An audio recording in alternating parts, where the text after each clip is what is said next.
গল্পকথন by Kallol chapter 2তে আমাদের আজকের নিবেদন হুমায়ুন আহমেদের লেখা কাকারু। আশরাফুদ্দিন কাঁটা বনে পাখির দোকানে গিয়েছেন কাক কিনতে। তার মেয়ে সুমির জন্মদিনে তিনি একটা কাক উপহার দেবেন। আগামী বুধবারে সুমির 2 বছর পূর্ণ হবে। জন্মদিনের অনুষ্ঠানটা হবে শুক্রবারে। বুধবারে আত্মীয় স্বজনদের অফিস কাচারি আছে, শুক্রবার ছুটির দিন সবাই আসতে পারবে। সুমির প্রথম জন্মদিনটা করা হয়নি, বেচারির হয়ে গেল নিউমোনিয়া। জমে মানুষে টানাটানি এমন অবস্থা। এক পর্যায়ে শিশু হাসপাতালের ডাক্তার বলে বসলেন, অবস্থা তো তেমন ভালো মনে হচ্ছে না, তবে ঘাবড়াবার মতো তেমন কিছু হয়নি। নিউ জেনারেশন ড্রাগ পড়েছে, ইনশাল্লাহ রেসপন্স করবে। সবই আল্লাহর হাতে। ডাক্তার যখন বলেন সবই আল্লাহর হাতে, তখন কলিজা নড়ে যায়। আশরাফুদ্দিনের কলিজা নড়ে গেল। তিনি অদ্ভুত অদ্ভুত সব মানত করলেন। যেমন মেয়ে যদি বেঁচে যায় তাহলে বাকি জীবন তিনি ভাত খাবেন না, রুটি খাবেন। ভাত তার অতি পছন্দের খাদ্য, তিনি সকালের নাস্তাতেও ভাত খান। মেয়ের জন্যে অতি পছন্দের খাবার থেকে নিজেকে বঞ্চিত করা। তার দ্বিতীয় মানত হল পান খাবেন জর্দা ছাড়া। তৃতীয় মানত, বাকি জীবন বালিশ ছাড়া ঘুমোবেন। সুমির বয়স 2 বছর হতে চলেছে, তিনি প্রতিটি মানত মেনে চলছেন। বাকি জীবন মেনে চলবেন, এই তার প্রতিজ্ঞা। তিনি তার মেয়ের কোনো অমঙ্গল চান না। আশরাফুদ্দিনের প্রতিটি কর্মকাণ্ডের পেছনে একটা ঘটনা থাকে। জন্মদিনে কাক উপহার দেবার পেছনেও একটা ঘটনা আছে। হাসপাতাল থেকে সুমিকে ছেড়েছে, তিনি মেয়েকে কোলে নিয়ে হাসপাতালের বারান্দায় এসেছেন। বারান্দার রেলিংয়ে 3-4টা কাক বসেছিল। সুমি হঠাৎ কাকগুলির দিকে আঙুল তুলে পরিষ্কার গলায় বলল, কাক। সুমির প্রথম শব্দ উচ্চারণ। সব শিশুই মা, বাবা, দুদু এসব বলতে শিখে।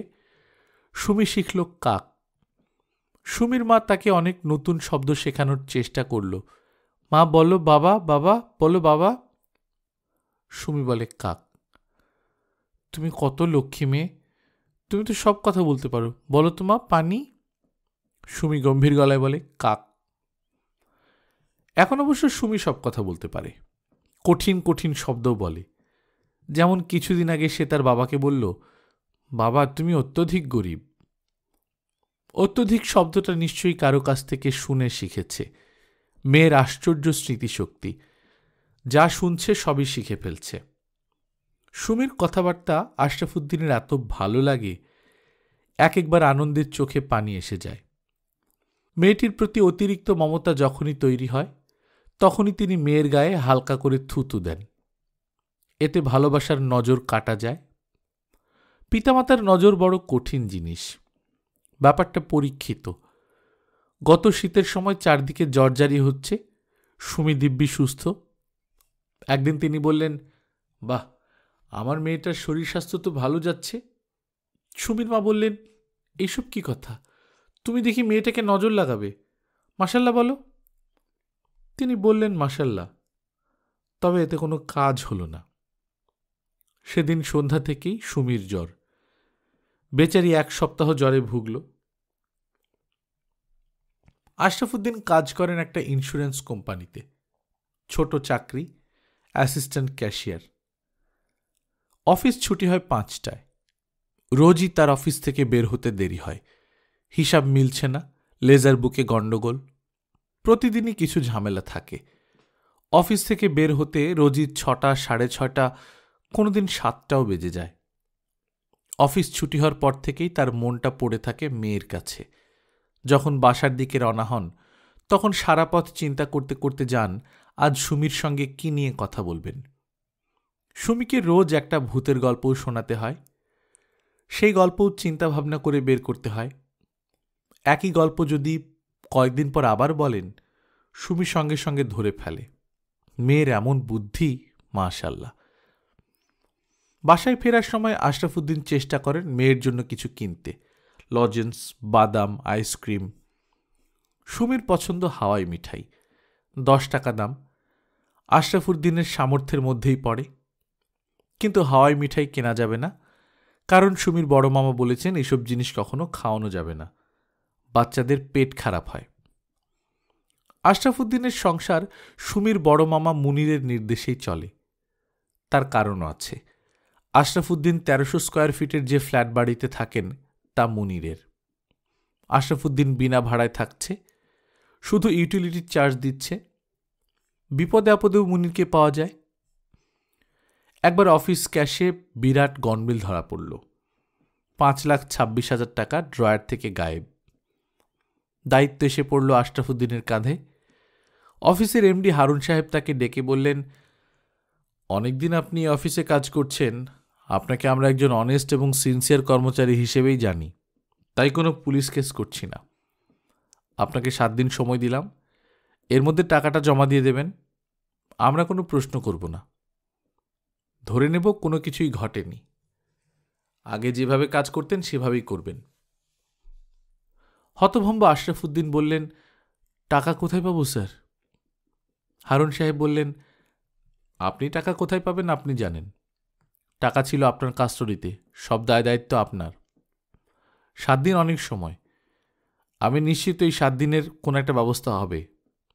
যদি না হয় তাহলে পুলিশের কাছে যাওয়া ছাড়া আমাদের অন্য কোনো অপশন থাকবে না, যদিও আমি চাই না আমার অফিসের কেউ জেল খাটুক। টাকা জোগাড় ৭ দিনেই হলো। সুমির বড় মামা গম্ভীর মুখে টাকাটা দিলেন এবং বললেন, আপনি বিরাট ক্যালাস মানুষ, বোকা এবং ক্যালাস। আপনার সঙ্গে বিয়ে হয় আমার বোনের জীবনটা নষ্ট হয়েছে। আপনি যে শুধু অপদার্থ তা না, অপদার্থদের অপদার্থ। আশরাফুদ্দিন মুখ হাসি হাসি রাখার চেষ্টা করতে করতে সব কথা শুনলেন। মুখ হাসি হাসি রাখাটা ঠিক হয়নি। সুমির বড় মামা এক পর্যায়ে বললেন, আপনি হাসছেন কি মনে করে জানতে পারি কি? রং তামাশার কোনো ব্যাপার কি ঘটেছে? বড় মানুষদের কোনো কথা ধরতে নেই। সেই বড় মানুষ যদি আত্মীয় হন তাহলে তো আরও না। আশরাফুদ্দিন সুমির বড় মামার কোনো কথা ধরেন না, কোনো অপমান গায়ে মাখেন না। শুধু যখন বাসায় ফিরে শোনেন সুমির বড় মামা আজ সুমিকে এসে নিয়ে গেছে, সুমি মামার বাসায় থাকবে আজ, তখন বড় খারাপ লাগে, দুঃখে কাঁদতে ইচ্ছে করে। সুমির জন্মদিন নিয়ে আশরাফুদ্দিন ভালো দুশ্চিন্তায় আছেন। তিনি উড়া উড়া শুনেছেন জন্মদিন পালন করা হবে সুমির বড় মামার উত্তরার বাড়িতে। ডুপ্লেক্স বাড়ি, বারান্দা থেকে লেক দেখা যায়। সুমি ওই বাড়িতে যেতে খুবই পছন্দ করে। যদি সত্যি সত্যি উত্তরার বাড়িতে জন্মদিন হয় তাহলে সেখানে তাকে অবশ্যই যেতে হবে। তবে জন্মদিনের উপহার কাক নিয়ে যেতে পারবেন না। কাক দেখলে অনেক আজে বাজে কথা সুমির মামা বলে বসতে পারেন। একটা উপহার কিনে দিতে না পারার দুঃখের ব্যাপার, একটা উপহার কিনে দিতে না পারা দুঃখের ব্যাপার। কাটাবনের পাখির দোকানের মালিক বলল, কাক কিনতে চান? জি। কাক? কাউয়া? জি কাউয়া। কাউয়া দিয়ে করবেন কি? জন্মদিনে উপহার দেব। উপহার কাওয়া দিবেন কেন? লাভবার্ড নিয়ে যান, জোড়া ৩০০, খাঁচা ফিরি। আমার কাওয়াই দরকার। আমরা তো কাওয়া বেশি না। বেচেন না কেন? কাওয়া পাখির মধ্যে পড়ে না। পাখির মধ্যে পড়বে না কেন? কাক তো উঠতে পারে, কাকা করে গানও গায়। আপনি অন্য দোকানে যান, কাক কিনা কাকের গান শুনেন। আশরাফুদ্দিন কোথাও কাক পেলেন না। শুধু এক দোকানি বলল তারা কাক এনে দেবে, তবে ১,০০০ টাকা খরচ লাগবে, ৫০০ টাকা অ্যাডভান্স। কাকের দাম ১,০০০ টাকা? দোকানি গম্ভীর গলায় বলল, জি ১,০০০। কাক ধরা কঠিন ব্যাপার। কাক ধরতে গিয়ে ঠোকর খেয়ে মানুষ মারা গেছে, এটা জানেন? আশরাফুদ্দিন বললেন, আমি ৫০০ টাকা পর্যন্ত দিতে পারবো, এর বেশি পারবো না ভাই, আমি গরিব মানুষ। আগামীকাল আসেন, দেখি কাক জোগাড় করা যায় কিনা। তবে কথা দিতে পারবো না। ৫০০ টাকা দিয়ে যান, কাক না পাওয়া গেলে ফেরত নেবেন। আশরাফুদ্দিন ৫০০ টাকা জমা দিলেন। তার জন্য অনেকগুলি টাকা। তা হোক, মেয়েটা খুশি হবে। মেয়ের খুশির কাছে এই টাকা সামান্য। ৫০০ টাকা জমা দিয়ে সামান্য দুশ্চিন্তাও হচ্ছে। কাক পাওয়া না গেলে টাকাটা কি ফেরত পাওয়া যাবে? টাকা আদায় করা খুব কষ্ট। শেষ পর্যন্ত কাক পাওয়া গেল। দাম পড়ল 570 টাকা। 500 টাকা কাকের দাম, 70 টাকা খাঁচার দাম। দোকানি বলল, ভালো জিনিস পাইছেন অল্প পয়সায়। আশরাফুদ্দিনের কাছেও মনে হলো তিনি ভালো জিনিস পেয়েছেন। স্বাস্থ্যবান কাক, গায়ের পালক চকচক করছে, চোখ ঘন লাল। কাকের চোখ এমন লাল হয় তিনি জানতেন না। এত কাছ থেকে এর আগে তিনি কাক দেখেনওনি। এই বিশেষ পাখিটা মানুষের আশেপাশেই থাকে, তবে কখনোই খুব কাছে আসে না। আশরাফুদ্দিন তার ফ্ল্যাট বাড়ির কলিং বেল টিপলেন ভয়ে ভয়ে। সুমির মা দরজা খুলে কাক দেখে কি বলবে কে জানে। হইচই যে করবে বলাই বাহুল্য। তৎক্ষণাৎ কাক ছাদে নিয়ে ছেড়ে দিয়ে আসতেও পারে। মেয়েদের কাছে কাক অমঙ্গলে পাখি। দরজা খুলল কাজের ছেলে রফিক। সে দাঁত বের করে বলল, বাড়িতে কেউ নাই। আশরাফুদ্দিন স্বস্তির নিঃশ্বাস ফেলে বললেন, গেছে কোথায়? সুমির বড়মার বাড়িতে? রাইতে থাকব। অসুবিধা নেই, থাকুক। ওই বাড়ির সব ঘরে এসি, সুমি আরাম করে ঘুমোবে। আপনার হাতেইটা কি, কাওয়া না? কাওয়া দিয়ে কি করবেন? এমনি আনলাম, সুমি খেলবে। ঠোকর দিব তো? ঠোকর দিলে দেবে? একটা শিশুর নানার ঠোকর খেয়ে বড় হওয়া দরকার। তুমি কাকটার জন্য পানি দেওয়ার কিছু খাবার আনো। কাওয়ার খানা পাইমু কই? কাওয়া তো খায় আবর্জনা। ভাত আছে না? ভাত দাও, আর আমাকে এক কাপ চা দাও। আশরাফুদ্দিন কাক নিয়ে তার ঘরে ঢুকে গেলেন। তিনি পশ্চিমের ঘরটায় থাকেন। সুমি তার মার সঙ্গে শোবার ঘরে ঘুমায়। আশরাফুদ্দিন রাতের খাবার খেলেন। আয়োজন ভালো না, তবে তৃপ্তি করে খেলেন। অনেকদিন পর আরাম করে টিভি দেখলেন। একটা হাসির নাটক, 3 বন্ধুর কীর্তিকলাপ। 3 বন্ধুর একজন মহাবোকা। বোকাটার কাণ্ড দেখে আশরাফুদ্দিন শব্দ করে হাসলেন। সুমির মা থাকলে তিনি শব্দ করে হাসেন না। সে যে রাগ করে তা না, তারপরেও কেন যেন হাসি আসে না।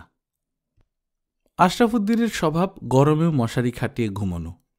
মশারি না টাঙালে তার নাকি ন্যাংটা ন্যাংটা লাগে। সুমির মা আবার মশারির ভেতর ঘুমাতে পারে না, তার দম বন্ধ লাগে। তাদের শোবার ব্যবস্থা এই কারণেই আলাদা। আশরাফুদ্দিন মশারির ভেতর ঢুকতে যাচ্ছেন, ঠিক তখন খাঁচার ভেতরের কাকটা ছটফট করে ডানা ঝাপটাল এবং পরিষ্কার মানুষের গলায় বলল, হ্যালো স্যার, ঘুমিয়ে পড়লেন নাকি? আশরাফুদ্দিনের মনে হলো তিনি ভুল শুনেছেন। এরকম ভুল মানুষের মাঝে মধ্যে হয়। আশেপাশে কেউ নেই, তারপরও মনে হয় কেউ একজন কথা বলছে। আশরাফুদ্দিন ভীত গলায় বললেন, কে কে কথা বলে? কাকটা বলল, আমি স্যার। আপনার কাজের ছেলেটা আমাকে পানি দেয় নাই, তৃষ্ণায় মারা যাচ্ছি। কোনো খাবারও দেয় নাই। সে যে বলেছে আমরা আবর্জনা খাই, এটা ঠিক না। খাবার পাই না বলে আবর্জনা খাই। শখ করে আবর্জনা কেন খাবো? আশরাফুদ্দিন কাঁপা গলায় বললেন, তুমি কি সত্যি সত্যি কথা বলছো? জি স্যার, কথা বলার ইচ্ছা ছিল না, বিপদে পড়ে বললাম। তৃষ্ণায় জান যাওয়ার উপক্রম হয়েছে। সব কাকি কি কথা বলতে পারে? আগে স্যার পানি খাওয়ান, তারপর অন্য আলাপ। আশরাফুদ্দিন পানি আনলেন। টেবিলে ভাত ঢাকা দেয়া ছিল। ভাত আনলেন, একটা কলা আনলেন এবং সারাক্ষণই মনে মনে বললেন, কোনো কারণে ধান্দা লেগে গেছে বলে এরকম মনে হচ্ছে। কাক কেন কথা বলবে? হজরত সুলাইমান আলাইহিসসালাম পশু পাখির কথা বুঝতেন, তিনি তো সুলাইমান নবী না। খাঁচার ভেতর রাখা কনডেন্স মিল্কের খালি কৌটায় পানি ঢালা হলো। কাকটা ঠোঁট ডুবিয়ে অনেকক্ষণ পানি খেল। একসময় আশরাফুদ্দিনের দিকে তাকিয়ে বলল, 70 টাকা দিয়ে এমন একটা খাঁচা কিনেছেন, মাথা উঁচা করে বসতেও পারতেছি না। 100 টাকার খাঁচা কিনলে আরাম করে বসতে পারতাম। ঘাড় ব্যথা হয়ে গেছে। খাঁচা খুলে দিই? দেন, আর কলাটা চিলে দেন। আশরাফুদ্দিন খাঁচা খুলে দিলেন। কাক খাঁচা থেকে বের হয়ে গম্ভীর ভঙ্গিতে মেঝেতে কিছুক্ষণ হাঁটল, ডানা ঝাপটাল। আশরাফুদ্দিন বিড়বিড় করে বললেন, আমার মাথায় কোনো গণ্ডগোল হয়েছে। কাক বলল, অসম্ভব কিছু না, গরম পড়েছে মারাত্মক। গরমের কষ্ট এবং নানাবিধ চিন্তায় মাথায় গণ্ডগোল হওয়াটা স্বাভাবিক। আপনাদের ডাক্তার কবিরাজ কত কিছু আছে, আমাদের তো কিছুই নাই। আশরাফুদ্দিন বললেন, মানুষের মতো কথা কি তুমি একাই বলতে পারো, নাকি অন্য কাকেরাও বলতে পারে? কাকটা কলা খেতে খেতে বলল, আমরা সবাই পারি, সবসময় থাকি মানুষের কাছাকাছি, ওদের ভাষা শিখব না? তাহলে অন্যরা কথা বলে না কেন? সব কাক কথা বলা শুরু করলে উপায় আছে? কাকা বলে দুবার ডাকলে আপনারা বলেন গৃহস্থের অমঙ্গল। সেখানে যদি কথা বলা শুরু করি, বাজে আলাপ বন্ধ থাকুক। আপনার মেয়ে কই? যার জন্য আমাকে কিনেছেন তাকে তো দেখলাম না এখনো। সে তার বড় মামার বাড়িতে, জন্মদিনের অনুষ্ঠান সেই বাড়িতেই হবে। আপনি কি সেখানে আমাকে নিয়ে যাবেন নাকি? কি করব তো বুঝতে পারছি না, তুমি কি বলো? কাক নিয়ে উপস্থিত হওয়া ঠিক হবে না। কাককে আপনারা বলেন অশুভ। জন্মদিন একটা শুভ অনুষ্ঠান। ঠিক বলেছ। সুমির বড় মামা সবার সামনে আমাকে পাগল টাগল পরে বসতে পারে। হঠাৎ বড় লোক হয়েছে তো আমাকে খুবই তুচ্ছতাচ্ছিল্য করে। এমন লজ্জা পাই। সেদিন একগাদা লোকের সামনে হঠাৎ বলল, আপনি অপদার্থের শিরোমণি। কাকটা জিজ্ঞেস করল, শিরোমণি কি জিনিস? শিরোমণি মানে সেরা। আমি নাকি অপদার্থের সেরা। মুখের উপর বলে দেন, কা কা কা তুই গু খা। ছি ছি, এসব কথা কিভাবে বলি? আমার স্ত্রীর বড় ভাই, বিপদে আপদে সাহায্য করে। কি সাহায্য করে? তার কারণে জেল থেকে বেঁচেছি, বিরাট ইতিহাস, শুনবে? মানুষের ইতিহাস শুনে আমার কি লাভ? ঠিক আছে, বলতে চাচ্ছেন বলুন। আশরাফুদ্দিন আগ্রহ নিয়ে অফিসের টাকা পয়সার গণ্ডগোলের গল্প শুরু করলেন। কাকটাকে দেখে মনে হচ্ছে সেও খুব আগ্রহ নিয়ে শুনছে। মাঝে মাঝে হুঁ বলছে, মাথা নাড়ছে। আশরাফুদ্দিনের মনে হলো এত আগ্রহ নিয়ে এর আগে কেউ তার দুঃখের গল্প শোনেনি। কাক বলল, টাকাটা ছিল কোথায়? আমার ড্রয়ারে ছিল। ব্যাংকে জমা দিতে গিয়েছিলাম। 3টার পরে গিয়েছি বলে জমা দিতে পারিনি। পরে ড্রয়ারে রেখে দিয়েছিলাম। তালা দেয়া ছিল না? ছিল। চাবি আপনার কাছে? হ্যাঁ। আর কারো কাছে চাবি নেই? হেড ক্যাশিয়ার ফরিদ সাহেবের কাছে একটা চাবি আছে। টাকাটা ওই ব্যাটা নিয়েছে? অসম্ভব। উনি ফেরেশতার মতো মানুষ, নামাজ কালামের মধ্যেই থাকেন। ফেরেশতারাও তো মাঝে মধ্যে ভুল করে। তা অবশ্য করে। 2-1বার যে আমার এরকম মনে হয়নি তা না। মাঝে মাঝে মনে হয়েছে, টেলিফোন করে জিজ্ঞাসা করি। পরেই মনে হয়, ছি ছি। ছি ছি করার কিছু নেই, এখনই টেলিফোন করুন। এখনই করব? কি বলতে হবে আমি শিখিয়ে দেব। আশরাফুদ্দিন টেলিফোন করলেন। ফরিদ সাহেবই টেলিফোন ধরলেন। গম্ভীর গলায় বললেন, কে? স্যার, আমি আশরাফুদ্দিন। ভালো আছেন স্যার? এত রাতে কি ব্যাপার? আমি শুয়ে পড়েছিলাম তো। আশরাফুদ্দিন রিসিভার চাপা দিয়ে ধরে রেখে ফিস ফিস করে কাকটাকে বললেন, কি বলবো স্যার, তো খুব রাগ করছেন। বলুন, কা কা কা তুই গু খা। আশরাফুদ্দিন হতাশ গলায় বললেন, এটা কি করে বলবো? কাক বলল, স্পষ্ট গলায় বলবেন। টেলিফোনের ওপাশ থেকে বিরক্ত গলায় ফরিদ সাহেব বললেন, কি বলবেন বলুন। আশরাফুদ্দিন বললেন, কা কা কা তুই গু খা। ফরিদ সাহেব বললেন, কি বললেন? আশরাফুদ্দিন কাঁদো কাঁদো গলায় বললেন, স্যার, আমি বলেছি কা কা কা তুই গু খা। হোয়াট? আশরাফুদ্দিন টেলিফোন রেখে দিলেন। তার দুশ্চিন্তার সীমা রইল না। আগামীকাল অফিসে কি হবে কে জানে।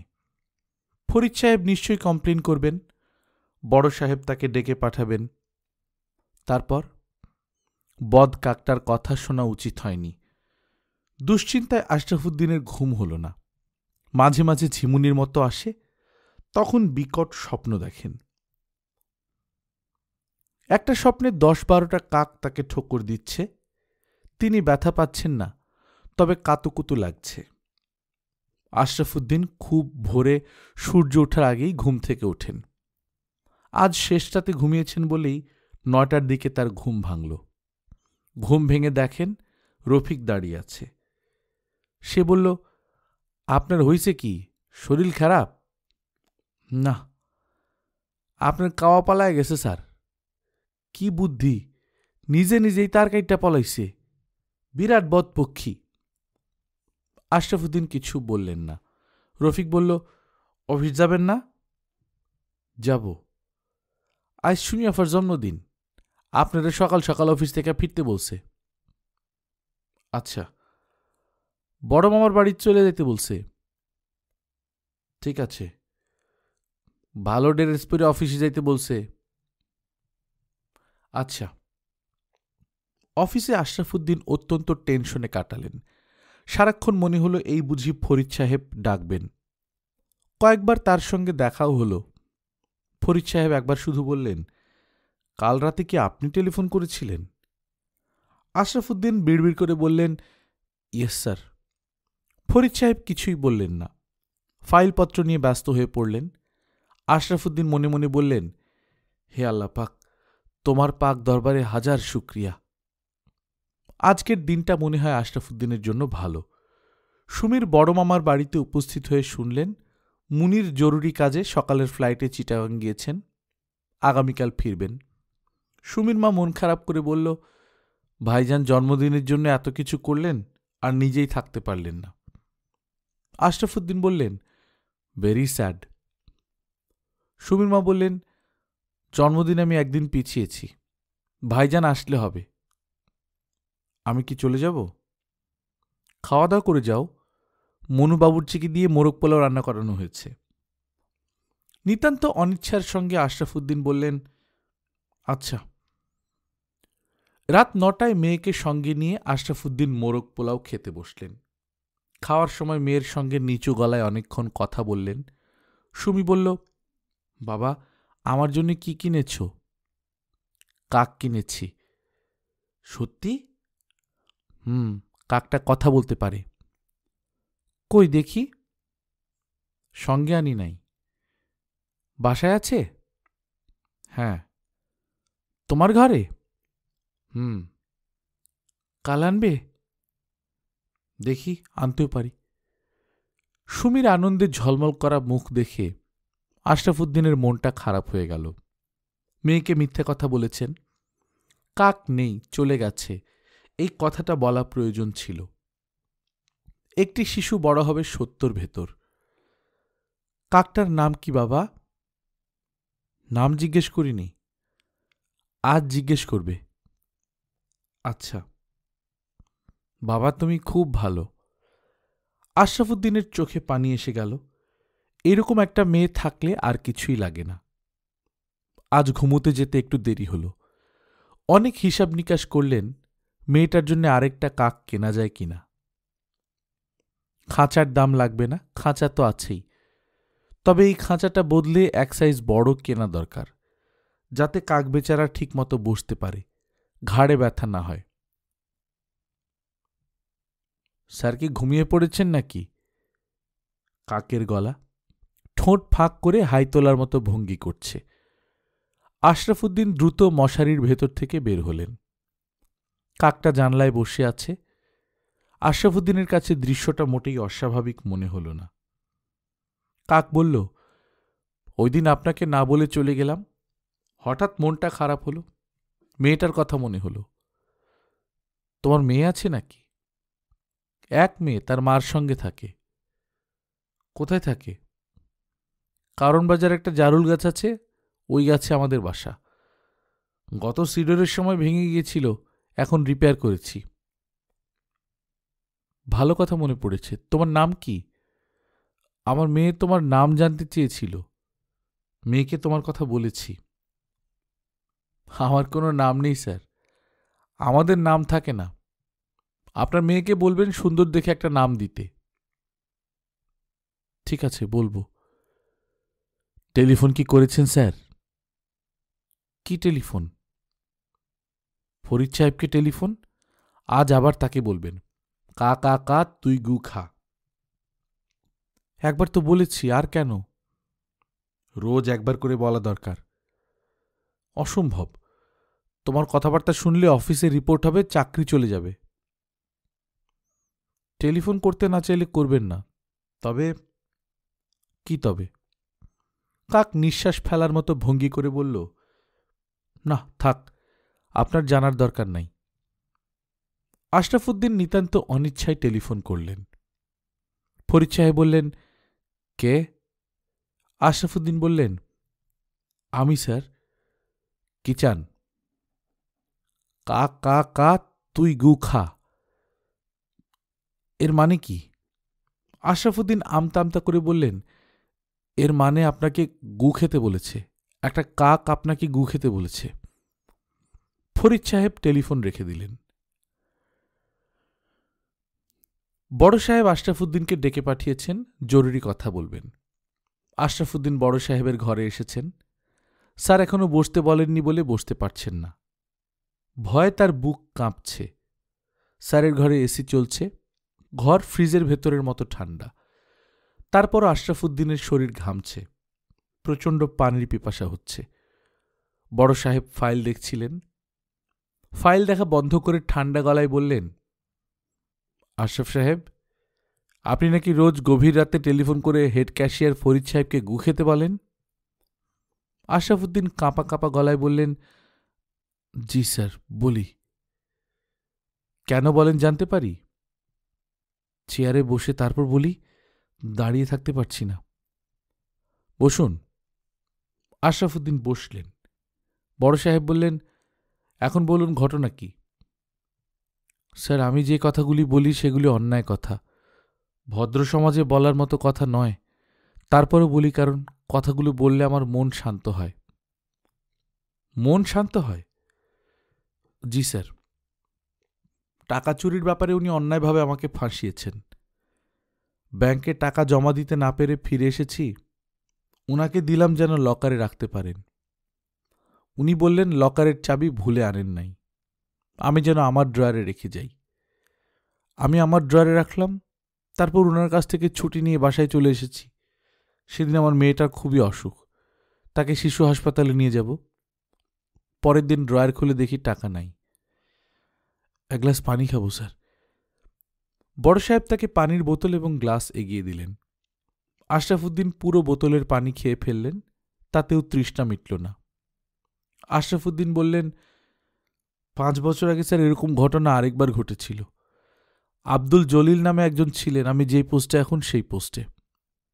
উনার চাকরি চলে যায় 3 লাখ টাকা গরমিলের জন্য। স্যার আমি নিশ্চিত ফরিদ সাহেব ওই ঘটনাতেও জড়িত। যখন তদন্ত হচ্ছিল তখন এসব কথা তোলেন নাই কেন? ফরিদ সাহেব স্যার সুফি মানুষ, সবাই তাকে মান্য করে, উনার কথাই সবাই বিশ্বাস করে। উনার বিষয়ে তাই কিছু বলার সাহস হয় নাই। বড় সাহেব সিগারেট ধরাতে ধরাতে বললেন, তখন সাহস হয়নি তো এখন হয়েছে কেন? একটা কাক আমাকে সাহস দিয়েছে স্যার, সেই আমাকে ছড়াটা বলতে বলেছে। কাকের বিষয়টা বলবো স্যার, অদ্ভুত ইতিহাস। বড় সাহেব সিগারেট ধরাতে ধরাতে বললেন, শুনি আপনার ইতিহাস। আশরাফুদ্দিন কাক কেনা থেকে কাকের কথা বলা সবটাই বললেন, কিছুই গোপন করলেন না। বড় সাহেব বললেন, কাকের কথা বলার বিষয়টা আপনার উত্তপ্ত মস্তিষ্কের কল্পনা। সম্ভবত আপনার সাবকনশিয়াস মাইন্ড একটা ট্রিক প্লে করছে। তবে ফরিদ সাহেবের বিষয়টা যেন আবার তদন্ত হয় সেটা আমি দেখব। আমি কি চলে যাব স্যার? হ্যাঁ, চলে যান। রাত দুপুরে মানুষকে ছড়া শোনাবেন না, মন দিয়ে কাজ করুন। পরের 6 মাসে বেশ কিছু ঘটনা ঘটল। নতুন তদন্তে প্রমাণ হয়েছে ফরিদ সাহেব টাকাটা চুরি করেছিলেন। তার চাকরি চলে গেল। ফরিদ সাহেব পুরো টাকাটা ফেরত দিয়েও চাকরি বাঁচাতে পারলেন না। এখনকার কথা, 5 বছর আগে জলিল আহমেদ নামে যেই অ্যাসিস্ট্যান্ট ক্যাশিয়ারের চাকরি চলে গিয়েছিল তাকে খোঁজা হচ্ছে। কোম্পানি আবার তাকে চাকরি দিতে চাচ্ছে। আশরাফুদ্দিন হেড ক্যাশিয়ার হয়েছেন। পরিবাগে কোম্পানির নিজস্ব ফ্ল্যাটে উঠেছেন। সুমির বড় মামার কাছ থেকে যে টাকা নিয়েছিলেন তা ফেরত দিয়েছেন। আশরাফুদ্দিনের সুখে থাকার কথা, তিনি কিন্তু মোটেই সুখে নেই। কাকটা আর আসছে না, তার মেয়ে কাকটাকে চোখের দেখাও দেখেনি। বেচারে কাকের জন্য নাম পর্যন্ত ঠিক করে রেখেছে কাকারু। সেই নামটা কাকটাকে বলা হয়নি। প্রতি সপ্তাহে কমপক্ষে 2 দিন আশরাফুদ্দিনকে কারণ বাজারের জারুল গাছগুলির পাশে হাঁটাহাঁটি করতে দেখা যায়। তিনি শব্দ করে ডাকেন, কাকারু, কাকারু। লোকজন সন্দেহের চোখে তাকায়, তবে কেউ মাথা ঘামায় না। ঢাকা বিশাল শহর। বিশাল শহরে নানান কিসিমের মানুষজন থাকবে। কেউ গাছের দিকে তাকিয়ে কাকারু কাকারু ডাকবে, কেউ ন্যাংটা হয়ে ট্রাফিক কন্ট্রোল করবে। এটাই স্বাভাবিক।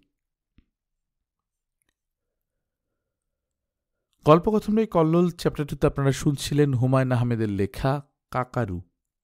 আমরা নিয়মিত গল্প পাঠ করে শোনাচ্ছি। আপনারা যারা প্রথমবারের মতো শুনছেন, কাইন্ডলি সাবস্ক্রাইব করে নেবেন। গল্প পাঠ ভালো লাগলে বন্ধুদের সঙ্গে শেয়ার করবেন। নিজে ভালো থাকবেন, আশেপাশের লোকজনকে ভালো রাখবেন। টাটা।